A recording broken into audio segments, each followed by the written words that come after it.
When people talk about love lasting 6 years, they make it sound like a badge of honor, proof that the bond has weathered storms and survived temptations. That's what I thought too until last month when I realized our love had quietly eroded while I wasn't looking.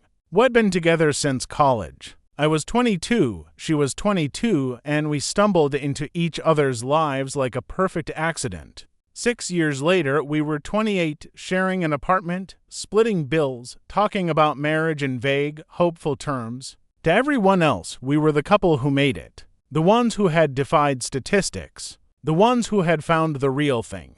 But here's the thing nobody tells you. Sometimes love doesn't die loudly. Sometimes it slips away in silence. The first red flag was subtle. She started going out more girls' nights, co-worker hangouts, late projects. At first, I didn't mind. After 6 years together, I thought we had trust. I encouraged her, even. But then, one night, I called her at midnight just to see if she was okay. She didn't pick up. She didn't text back. She didn't come home until 3 a.m. When I asked her about it, she smiled too sweetly and said, "You're overthinking. It was just drinks." But something in her eyes flickered, something that made me uneasy. I tried to push it aside. After all, we'd built a life together. We shared memories, laughter, a circle of friends who envied us. We had plans. You don't throw 6 years away over a bad feeling. But then came the second red flag. Her phone? She had never hidden it before. It used to sit face up on the coffee table while she showered, buzzing with notifications neither of us cared about. But suddenly, it was always face down, always locked, always at her side, even when she went to the bathroom. And one night, when she thought I was asleep, I saw her lying in bed with the glow of her screen lighting up her face, smiling at a message she didn't want me to see. I told myself it was nothing. I told myself I was being paranoid. But deep down, I knew. The confirmation came a week later. We were out at dinner, celebrating our anniversary 6 years together.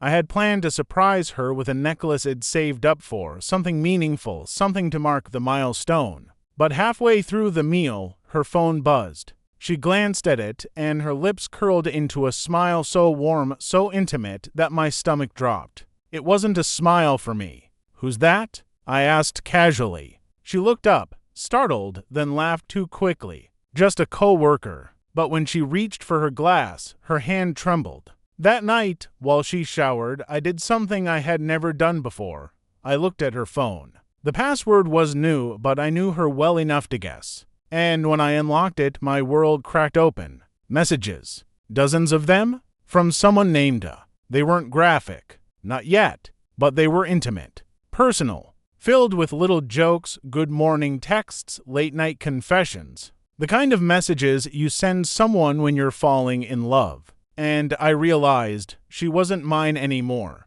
Not really. I didn't confront her immediately. Instead, I waited. I watched. I collected little moments like shards of broken glass. The way she dressed up on nights, she said, were work dinners. The way she avoided my touch when she came home late. The way she lit up at texts that weren't from me.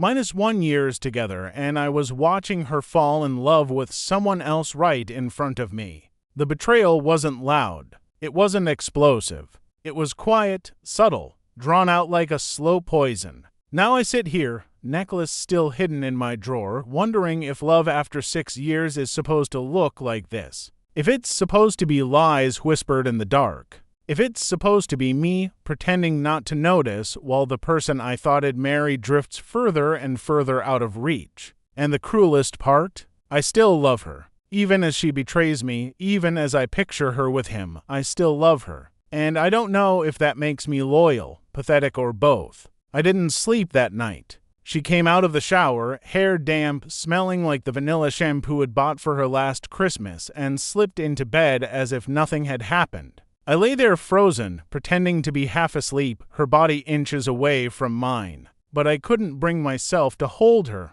not with the images of those messages burning in my mind. For hours, I stared at the ceiling, my heart pounding.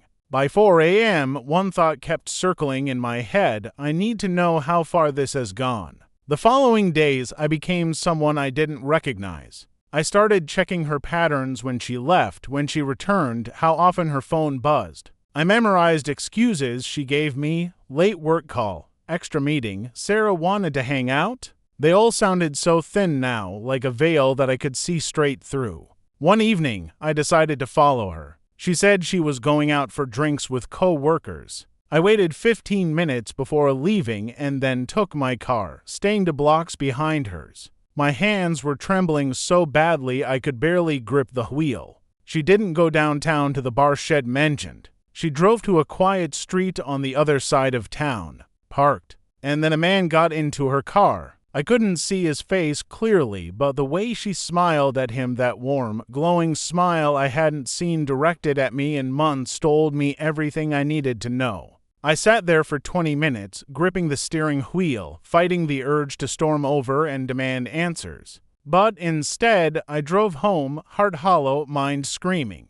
The next morning, she acted normal. She made coffee, kissed my cheek, asked about my workday. I wanted to scream at her, "How can you stand there and lie to me?" But I didn't. I nodded, I smiled, I went along with the charade. Because now I was stuck with a new question: do I confront her or do I wait until I'm ready to leave?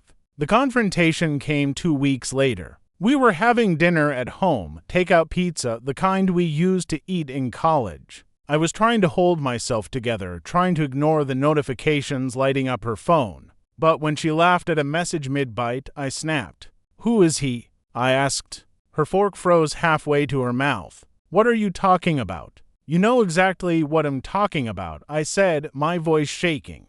"The texts, the nights out, the car." Her eyes widened. For a second, panic flashed across her face, then, just as quickly, it was gone, replaced by cold defensiveness. "You went through my phone?" she demanded. "That's what you care about," I said bitterly. "Not the fact that you've been sneaking around behind my back." Silence. The kind of silence that confirmed everything. Finally, she sighed and put her fork down. "It wasn't supposed to get this far," she said quietly. I felt like the floor dropped out from under me. So it did get far. She didn't deny it. She didn't cry. She didn't beg for forgiveness. She just sat there, staring at me with tired eyes, as if she'd been waiting for this moment all along. I wanted to hate her in that moment. God, I wanted to. But instead, I just felt broken. 6 years. -1 years of birthdays, holidays, inside jokes, lazy Sundays, whispered dreams of marriage and kids. -1 years of believing we were building something permanent. And she had thrown it all away, not with a dramatic affair, not with some explosive betrayal, but with the slow, quiet erosion of love.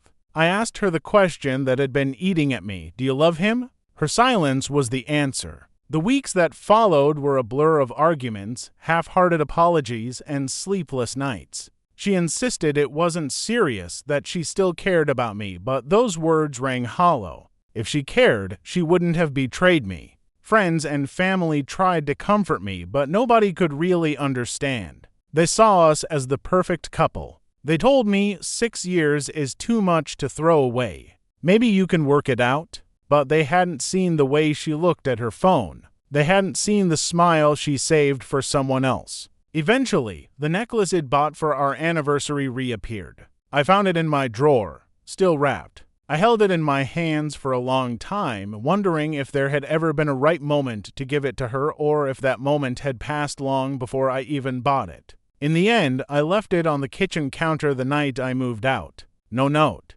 no explanation. Just the necklace and my absence. Now, months later, I'm trying to piece myself back together. I think about those 6 years often, sometimes with fondness, sometimes with bitterness. Love after 6 years isn't what I thought it would be. It isn't forever. It isn't safe. It's fragile. It's something that can vanish quietly, even when you're holding on with both hands. And maybe the cruelest truth of all, I still don't know if I'll ever stop loving her.